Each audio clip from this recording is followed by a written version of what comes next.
क्या अमेरिका ने कर दिया बांग्लादेश के साथ खेला? कहां है बांग्लादेश का सेंट मार्टिन आइलैंड जिसके लिए शेख हसीना से सौदा कर रहा था अमेरिका? क्या आइलैंड दे देती तो प्रधानमंत्री बनी रहती शेख हसीना? देखिए बांग्लादेश में शेख हसीना की सरकार गिराने वाले द्वीप की कहानी। बांग्लादेश में तख्ता पलट के बाद देश छोड़कर भागी पूर्व प्रधानमंत्री शेख हसीना ने कहा है कि उन्हें अमेरिका के कारण सत्ता छोड़नी पड़ी है।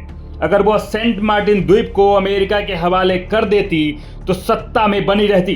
एक अंग्रेजी अखबार से बातचीत में उन्होंने बंगाल की खाड़ी में स्थित सेंट मार्टिन द्वीप को लेकर यह 12 आरोप लगाया है। आइए जान लेते हैं कि आखिर क्या है सेंट मार्टिन द्वीप और इस पर क्यों अमेरिका की नजर बनी हुई है। भारत के पूर्वोत्तर राज्य त्रिपुरा से करीब 300 किलोमीटर दूर बंगाल की खाड़ी में सेंट मार्टिन द्वीप है और बांग्लादेश के काल्स बाजार जिले से इस द्वीप की दूरी करीब 9 किलोमीटर है, जबकि म्यांमार के कोस्टल एरिया से इसकी दूरी महज 8 किलोमीटर है। 18वीं शताब्दी से पहले सेंट मार्टिन द्वीप कॉल्स बाजार जिले के टेकनॉफ शहर का हिस्सा हुआ करता था और बाद में सेंट मार्टिन द्वीप का बड़ा हिस्सा पानी में डूब गया, जिसके बाद यह टेकनॉफ से अलग होकर एक अलग द्वीप बन गया। म्यांमार और बांग्लादेश के बीच 3 वर्ग किलोमीटर एरिया में बसे इस छोटे से द्वीप पर करीब 3700 लोग रहते हैं और द्वीप पर सबसे पहले 18वीं शताब्दी में अरब व्यापारियों ने बसना शुरू किया था।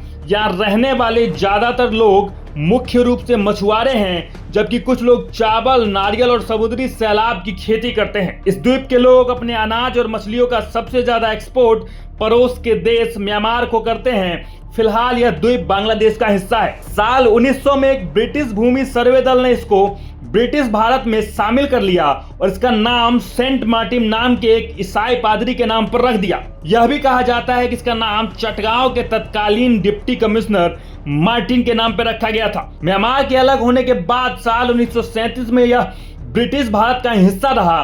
फिर 1947 में भारत विभाजन के समय यह पाकिस्तान के हिस्से में चला गया। फिर 1971 में बांग्लादेश मुक्ति के वक्त यह बांग्लादेश में आ गया। इसको लेकर साल 1974 में बांग्लादेश म्यांमार के बीच समझौता भी हो चुका है और यह द्वीप बांग्लादेश का हिस्सा रहेगा।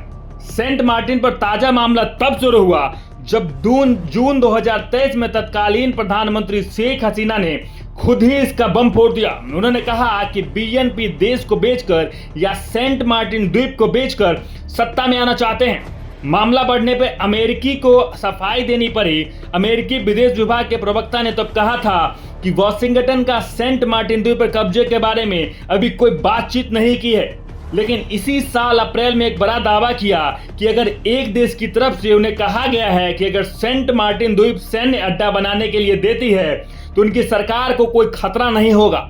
हालांकि शेख हसीना ने देश का नाम नहीं लिया, लेकिन माना गया कि वो अमेरिका था। अब इस मुद्दे पर आते हैं कि अमेरिका की इस द्वीप पर क्यों नजर होगी। बंगाल की खाड़ी में मौजूद होने के चलते यह द्वीप रणनीतिक रूप से बहुत महत्वपूर्ण है।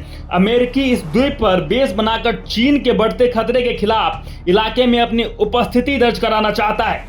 क्षेत्र में अमेरिका की सैन्य मौजूदगी उसे चीन पर बढ़त दिलाएगी। वहीं मुश्किल यह है कि बांग्लादेश के चीन के साथ भी अच्छे संबंध है। बांग्लादेश को कर्ज देने वालों में चीन सबसे आगे है। ऐसे में शेख हसीना सरकार बंगाल की खाड़ी को महाशक्तियों के बीच मुकाबले का मैदान नहीं बनने देना चाहती थी। बाकी आप इस खबर को लेकर क्या कुछ कहते हैं, आपकी क्या राय है, कमेंट बॉक्स में जरूर लिखें और देखते रहें सच टॉक न्यूज।